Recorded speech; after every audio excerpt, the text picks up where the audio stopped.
Hello and good evening viewers, कैसे हैं आप लोग। स्वागत है आपका शेयर बाजार ज्ञान की एक और वीडियो में। और आज की इस वीडियो में हम बात करने वाले हैं टीसीएस के शेयर के बारे में। टीसीएस लिमिटेड आज के सेशन के अंदर में 3213.8 पे क्लोजिंग दिया है, 1.5% नीचे। और कल आने वाले हैं टीसीएस के नतीजे। TCS is the first company to post the results this season. जो फोर्थ क्वार्टर के नंबर्स हैं वो सारे सारे कंपनी अब धीरे धीरे करके लाती रहेंगी। तो पहला नंबर जो है वो टीसीएस पेश करने वाली है। तो क्या एक्सपेक्टेशन है, कौन सी चीज़ों के ऊपर में जो मार्केट का है वो ध्यान रहेगा, स्टॉक का कैसा बिहेवियर है leading up to the numbers, इन सब चीज़ों के बारे में ये वीडियो होने वाली है। तो अगर आप लोग चैनल पे नए हो तो आप चैनल को प्लीज़ सब्सक्राइब कीजिए ताकि रोज आने वाली वीडियो आपको लगातार मिलती रहे। तो देखिए, जैसे मैंने आपको बताया कि पहली कंपनी है कल जो ये अपने नंबर्स लेके आ रहे हैं, और बहुत इंपॉर्टेंट है ये कल का क्वार्टर का जो नंबर है वो क्यों।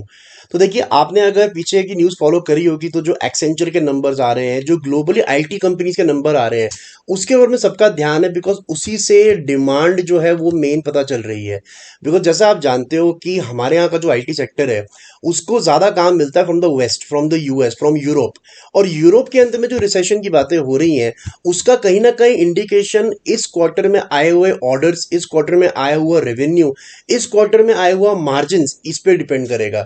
अगर हिस्टोरिकली आप देखोगे टीसीएस के नंबर्स, सो तो मार्च का जो क्वार्टर होता है वो बहुत इंपॉर्टेंट होता है सेल्स के पर्सपेक्टिव से, या फिर रेवेन्यू के पर्सपेक्टिव से, या फिर प्रॉफिट के पर्सपेक्टिव से। It is one of the strongest quarters.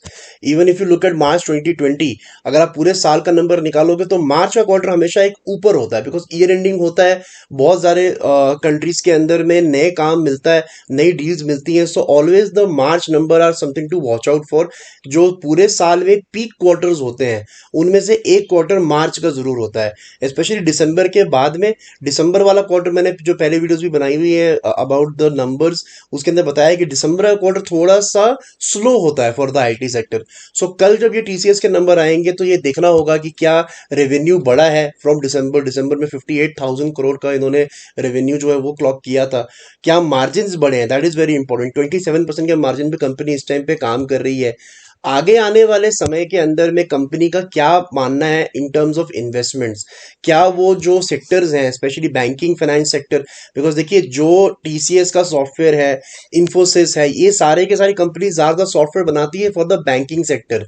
अभी पीछे पीछे जब ये पूरा एसवीबी बैंक और सिग्नेचर बैंक का प्रॉब्लम पड़ा था, उस टाइम पे यही दिक्कत आ रही थी। बिकॉज यूएस के अंदर में जितने भी बैंक्स हैं वो मेन क्लाइंट्स हैं हमारे आईटी कंपनीज के। तो वहां पे अगर धंधे में प्रॉब्लम आएगी तो इनको ऑर्डर्स मिलने में भी प्रॉब्लम आएगी। So more than what are the numbers, दो तीन चीजों पे ऊपर मार्केट ध्यान देगी। पहली चीज ये रहेगी कि ट्रेंड कैसा है आगे आने वाले समय के अंदर में, specially in the retail, manufacturing and communication sector. क्या इन सेक्टर से इनको ऑर्डर्स आ रहे हैं या नहीं आ रहे हैं। उसके अलावा जो स्पेंडिंग का इम्पैक्ट आया है बैंकिंग फाइनेंशियल सेक्टर के अंदर में, उससे क्या इनको इम्पैक्ट हो रहा है कि नहीं हो रहा है।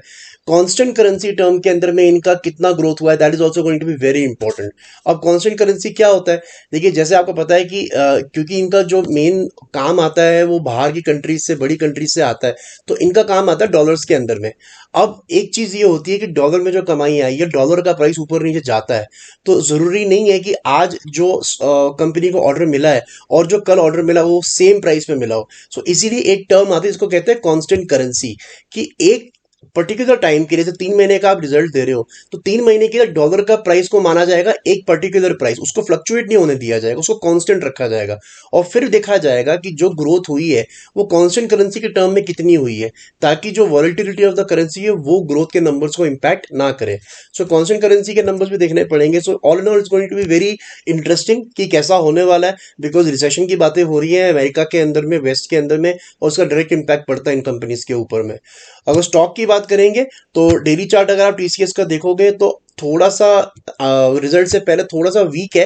बिकॉज अपने 200 डेली मूविंग एवरेज से एकदम ऊपर की तरफ टच करके इसने कल का जो लो है, ग्रीन कैंडल का जो लो है वो तोड़ दिया है। कल का जो लो था 3215 और आज का जो क्लोजिंग है 3213.8 है। कभी भी रिजल्ट्स आते हैं तो रिजल्ट्स के आने से बाद, जैसे ही रिजल्ट आते हैं उसके आने के कुछ टाइम बाद, एक दो घंटे के अंदर में जो भी मोमेंटम या जो भी मूवमेंट स्टॉक के अंदर में होता है that is directly related to the positions. Result अगर बहुत ही शॉकिंग आता है तब तो बात अलग है, लेकिन अगर एक नॉर्मल रिजल्ट आया है, मुनाफा ऊपर नीचे 5-10% हुआ है, कोई बहुत बड़ा कोई न्यूज नहीं आया। सो अगर स्टॉक के अंदर जो इम्पैक्ट वॉलिटिलिटी का आता है ना, दैट इज डिपेंडेंट की रिजल्ट से पहले कैसी पोजीशन मार्केट के अंदर में बनी हुई है। तो टीसीएस के अंदर में पर्टिकुलरली रिजल्ट से पहले थोड़ा सा मेरे को वीक लग रहा है यहाँ पे, और यहाँ से थोड़ा सा स्लिप ये कर सकता है। लेकिन अगेन, अगर कमेंट्री अच्छी आती है और मैनेजमेंट बहुत अच्छा भरोसा दिखाते हैं और नंबर्स के अंदर में अगर कुछ बहुत बड़ा निकल आता है, तो यहाँ से एक रैली भी बन सकती है। बिकॉज पिछले 4-5 हफ्ते से लगातार टीसीएस गिरता आ रहा है। अगर आप फरवरी का हाई देखोगे तो 3560 है और अभी 3200 रुपये पे चल रहा है। तो ऑलरेडी 10% जो है स्टॉक करेक्ट हो चुका है बिफोर द रिजल्ट्स। सो कितना और गिरेगा, that will be interesting to see. नीचे की तरफ में 3080-3100 के करीब बहुत ही स्ट्रॉन्ग सपोर्ट है इसके अंदर में। So it's going to be very interesting. और टीसीएस के रिजल्ट के बाद बहुत सारी बाकी आईटी कंपनीज के रिजल्ट्स का भी अनुमान लगाया जाएगा बाय द मार्केट्स। तो दोस्तों ये है कल का news on TCS, and I hope आपको लॉजिक्स एंड लेवल्स जो है वो समझ में आ गए।